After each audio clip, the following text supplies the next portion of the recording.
Nos vamos a hablar un poco del caso del ex juez de Presidencia Roque Sespeña, Miguel Aranda. Ayer prestó declaración frente a la jueza federal Zunilda Nirenberger y por eso estamos en comunicación ya con la doctora Gabriela Tomjanovich, quien es la abogada defensora del doctor Miguel Aranda, a quien ya la saludamos desde Norte Grande Federal. Doctora, ¿cómo le va? Miguel Alegre, Liliana Sepúlveda, la saludamos. ¿Cómo anda? ¿Qué tal? Buenas noches, Miguel. Buenas noches, Liliana. Gracias Buenas noches. por la comunicación. Buenas noches, doctora. Bueno, le queríamos consultar ante todo cómo está en este momento la causa. Bueno, como bien lo anunciaron recién, en el día de ayer el doctor Aranda prestó declaración indagatoria y bueno, ahora lo que restaría, digamos, porque estas son causas muy extensas en cuanto a contenido y en cuanto a lo temporal, ¿no? Hay un montón de medidas probatorias que están pendientes de realizarse. Por lo tanto, por el momento, nosotros estaríamos a la espera de esas medidas probatorias. Doctora, y en cuanto a lo que dijo ayer el doctor Aranda frente a la jueza Nirenberger, ¿qué nos puede decir, qué nos puede acotar? Bueno, te digo que me cuesta un poquito escucharlo, sale un poquito sucio el sonido del lado de ustedes. Lo que le puedo acotar es lo siguiente: de todas las imputaciones que se le han hecho, que son varias, extensas y bueno, son términos por ahí demasiado técnicos como para que el común de la gente lo comprenda, sí. Pero lo que sí les puedo comentar es que de todas las imputaciones que se le han formulado en el día de ayer, el doctor Aranda ha contestado todas y cada una de ellas, ¿sí? Eso es, lógicamente, eso después va a estar apoyado eventualmente por las pruebas, porque hay algo muy particular, Miguel, si se me permite, voy a tratar de ser lo más clara posible para no confundir a la audiencia. Es como que las imputaciones que se han formulado, hay como todo un entramado que va concatenando un hecho con el otro, pero todos son dichos de terceras personas, para que se entienda. Supongamos, para poner un ejemplo, lo que se denomina el tráfico de influencia, ¿sí? Decir, bueno, el doctor Aranda, lo que se le acusa por empezar es de que hay un grupo de personas, voy a omitir los nombres, no me corresponde darlos, como que tendrían contacto directo con él a cambio de ciertos favores, beneficios, exenciones, omisiones, siempre en beneficio, obviamente, de la persona que estaría relacionada con el doctor Aranda. Pero lo más gracioso, Miguel, para que se entienda esto, supongamos que la imputada soy yo, ¿sí? Entonces, vos le decís a Liliana que vos tenés una estrecha relación conmigo, que te has comunicado, que inclusive has cenado conmigo, pero de esa vinculación entre vos y yo no hay una sola prueba. No sé si se entiende la idea. Perfecto, doctora. Y bueno, toda la causa... Toda la causa, Miguel, perdón, así cierro la idea, toda la causa está armada de esa manera.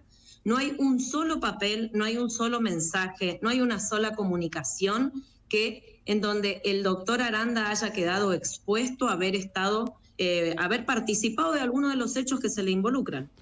Bueno, doctora, el doctor Aranda, inclusive al otro día hablando con la juez y con el fiscal, con los fiscales, hablaban de que hace algunos años, un par de años creo, ya venían investigando aparentemente al doctor Aranda y hablan supuestamente de pruebas concretas contra el doctor Aranda. Pero esto que usted nos está diciendo, de alguna manera, es totalmente lo contrario, ¿no es cierto? Es una situación totalmente distinta a los que plantean los fiscales. Bueno, por eso, Miguel, es como te digo, yo te estoy dando un ejemplo concreto, ¿sí? Las imputaciones hablan de cuestiones netamente genéricas, ¿sí? Entonces digo, el doctor Aranda habría realizado, pero ¿cuándo lo habría realizado? En derecho penal, la intimación debe ser concreta, con día, con hora, con lugar, ¿se entiende? Yo no puedo decir, Miguel Aranda mató. Yo tengo que decir, en tal día, en tal lugar, siendo tal hora, utilizando esto, Miguel Aranda mató. ¿Se entiende la idea? Bueno, eso no existe en la causa. Doctor, eso no existe en la causa y yo agradezco a ustedes tener la posibilidad de explicar esto, porque esta mañana hablaba en la radio de Julio Guayman y justamente le había agradecido a él personalmente y a su producción como también a Marco Messina, porque fueron de los dos únicos lugares que en estos días o en esta semana se comunicaron, por lo menos para que tengamos nosotros la posibilidad de explicar nuestra posición. Porque también habrán visto ustedes los periódicos de la semana pasada, luego de producidos los allanamientos, lo puse hoy como ejemplo, se puso como en primera plana que se había secuestrado una pistola en poder del doctor Aranda, intimación que también se la hicieron en el día de ayer, la tenencia ilegal de arma de guerra, y lo cierto es que esa es la pistola del doctor Aranda. Es una pistola que simplemente con un oficio, con un pedido de informes a la ANMAT, es fácilmente verificable, no es una pistola que tenga ni la numeración limada, ni que pertenezca a una fuerza policial, que haya sido denunciada como robada o extraviada. Es la pistola del doctor Aranda, de la cual él es legítimo usuario. Pero el amarillismo, obviamente, prefiere poner la foto de la pistola sin dar ningún tipo de aclaración. Doctora, y de esa supuesta vinculación del doctor Aranda con fuerzas federales y fuerzas provinciales, ¿qué nos puede decir? En lo que hace al expediente, la vinculación que se hace es con gente de Gendarmería Nacional. Esa es la realidad.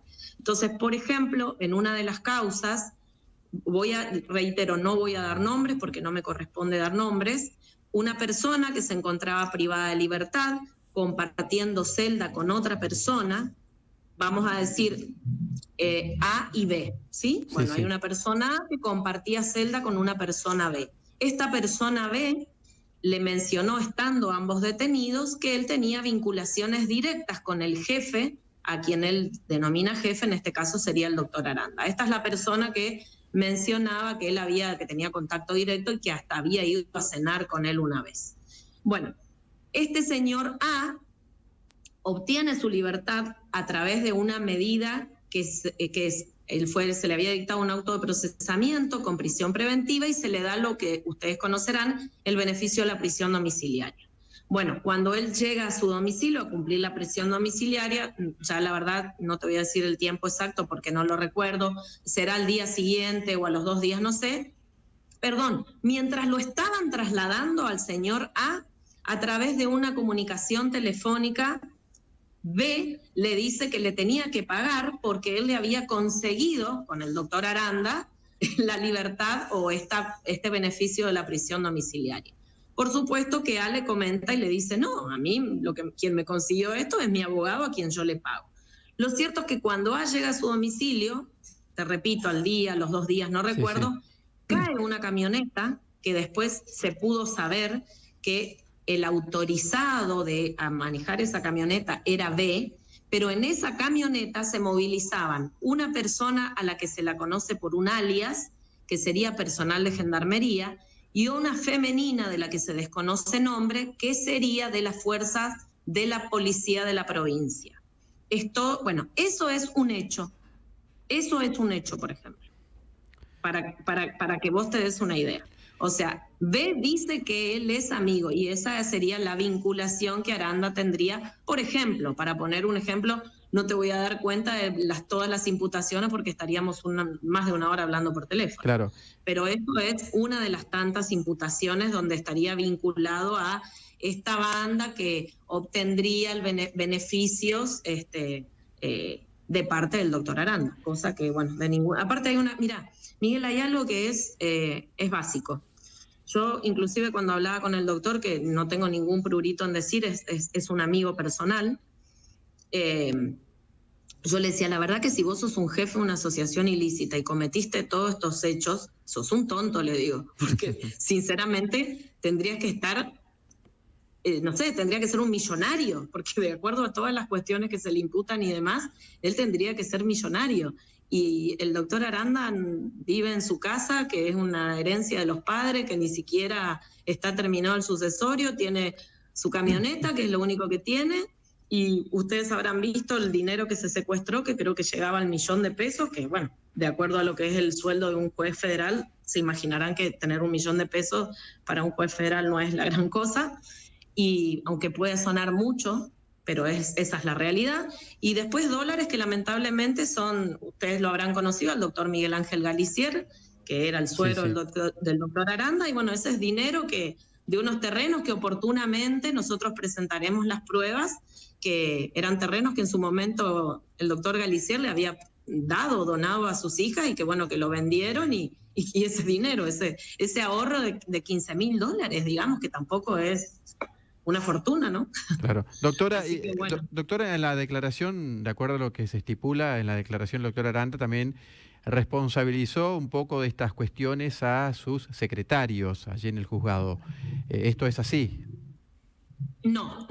Esto no es así. Si alguien lo interpretó de esta manera, no es lo correcto. Perfecto. Él simplemente, al momento de dar explicaciones de acuerdo a determinados procedimientos que se dan en el ámbito judicial, porque una de las cosas que también se menciona en estas vinculaciones espurias, por así decirlo, que hay comunicaciones telefónicas entre personal de Gendarmería, uno que era el encargado de lo que es el depósito judicial, donde van todos los secuestros, comandante, en donde uno le comentaba al otro que tenía faltantes de mercaderías. Entonces este jefe, por así decirlo, decía que él lo iba a solucionar, que él volvía, sabe que estaría de licencia, y él lo iba a solucionar.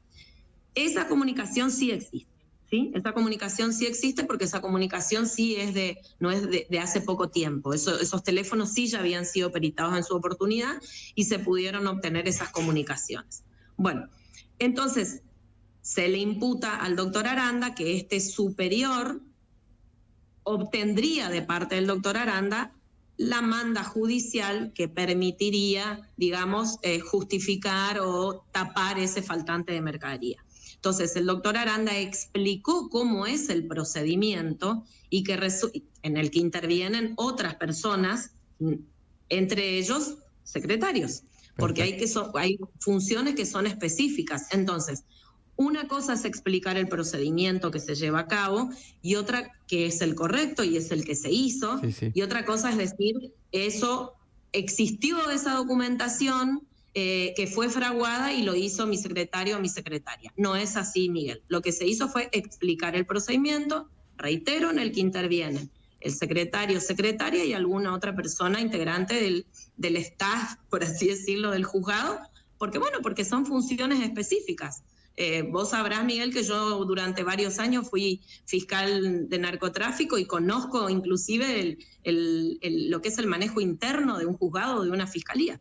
Eso le iba a consultar, doctora, teniendo en cuenta este entramado y que, bueno, también, obviamente, seguramente o no, hay una vinculación del narcotráfico, ¿no es cierto?, que lamentablemente está ganando terreno aparentemente. Usted como ex fiscal antidroga, narcomenudeo, ¿qué opina de toda esta situación en general y no en particular de la cuestión del doctor Aranda?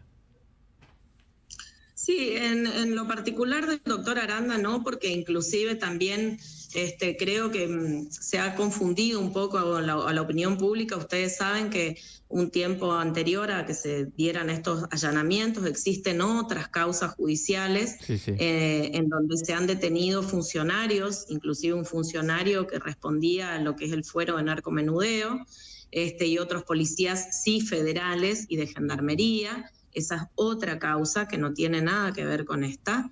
Y dentro de la causa del doctor Aranda sí está mencionado lo que se conoce en la justicia como el famoso clan Sosa, del que nosotros en el fuero provincial teníamos conocimiento, pero bueno, ellos manejan cuestiones de mayor envergadura y excede a la competencia a lo que es el fuero narcomenudeo. Pero no quiero omitir tu pregunta. Y digo lo que varias veces cuando yo era fiscal y era consultada, lamentablemente la lucha contra el narcotráfico es una lucha sin descanso y, ¿cómo decirlo?, es tan grande y nosotros, cuando digo nosotros, digo los que estamos del lado de la justicia, sea cuando me tocó estar a mí o las personas que están en este momento, son tan pocos a veces los recursos con los que se cuentan, recursos humanos, recursos tecnológicos, recursos económicos, y el narcotráfico avanza a pasos agigantados. Entonces como que siempre nosotros vamos quedando atrás. No sé si se entiende la idea. Sí. Y bueno, es un flagelo mundial, esto no ocurre solamente en nuestra provincia, todos lo sabemos. Lamentablemente es así, es muy preocupante y bueno, pero creo yo, y es lo que yo siempre decía, no hay que bajar los brazos, hay que confiar y hay que seguir trabajando. Pero bueno, faltan muchos actores. El narcotráfico existe porque hay gente que consume drogas, porque si no se consumirían las drogas no existiría el narcotráfico. Y lamentablemente, Miguel, lo que hace a los consumidores que son enfermos, que no son delincuentes, porque el consumidor es un enfermo, no tiene acompañamiento, no tiene apoyo, el Estado no se ocupa de esas personas. Es muy difícil y si vos no tenés una cierta condición económica, que puedas por ahí recurrir a alguna institución donde haya, o llevarlo a un psicólogo, porque es un tratamiento muy integral el del consumidor. Y bueno, es muy difícil, lamentablemente es muy difícil y la gente de menores recursos ni hablar que no cuenta con los medios suficientes como para encarar tratamiento alguno. Doctor, una última consulta. ¿Cómo está el doctor Aranda en lo personal? ¿Y cómo te sentirías vos, que te considero hasta donde te conozco, si bien no sos mi amigo, pero tenés una trayectoria que es pública, cómo te sentirías vos si te acusan de lo que lo acusan al doctor siendo una persona inocente? Sí, sí. Y en cuanto a la salud, ¿cómo está? Creo que es así. Y bueno, con la salud, él estuvo internado varios días, porque lógicamente, ustedes lo habrán visto el día de los allanamientos, él estuvo íntegro, tranquilo, en el sentido de que no tenía absolutamente nada que ocultar. Además, lógicamente, cuando llegó la comisión que llevó adelante el procedimiento, se encontraban presentes los hijos del doctor. Los chicos no la están pasando bien, por supuesto que no. Son chicos todavía, adolescentes, preadolescentes, la esposa lo mismo. Y cuando uno tiene que pasar por situaciones tan injustas como estas, independientemente de saber si inocente, afectan espiritual y emocionalmente. Y todo eso tiene consecuencias en la salud. Él, después de que esto ocurrió, y viste, cuando uno dice cuando me relajo o cuando me empieza a caer la ficha, no sé, la verdad no estoy adentro de él para explicarlo cómo sería, lógicamente él tuvo su internación y a partir de ahí una serie de estudios médicos porque habían algunos laboratorios que no habían dado bien y bueno, el médico quiso tener seguridad de que podría irse a la casa sin correr riesgo su salud. Perfecto. Pero bueno, ahí está. Bueno, doctora, le agradecemos mucho estos minutos dispensados a Norte Grande Federal. Gracias por su testimonio y bueno, vamos a estar seguramente en casi permanente contacto. Cómo no, Miguel, yo estoy dispuesta siempre y una vez más agradecer el espacio para tener la posibilidad de poder explicar por lo menos de nuestro lado cómo son las cosas y bueno, eventualmente el oyente podrá sacar sus conclusiones. Exactamente. Conociendo todas las partes, escuchando a todas las partes. Exactamente, es así, doctora. Muchas gracias, muy amable. Miguel y Liliana, muchas gracias, saludos a todos y que tengan unas buenas noches. Igualmente, igualmente. La doctora Gabriela Tomjanovich, abogada defensora del doctor Miguel Aranda, hablando con Norte Grande Federal, con el informativo federal, acerca de cómo está hoy la causa y cómo va a continuar en los próximos días, una causa que causó enorme conmoción no solo en Sáenz Peña, sino en toda la provincia.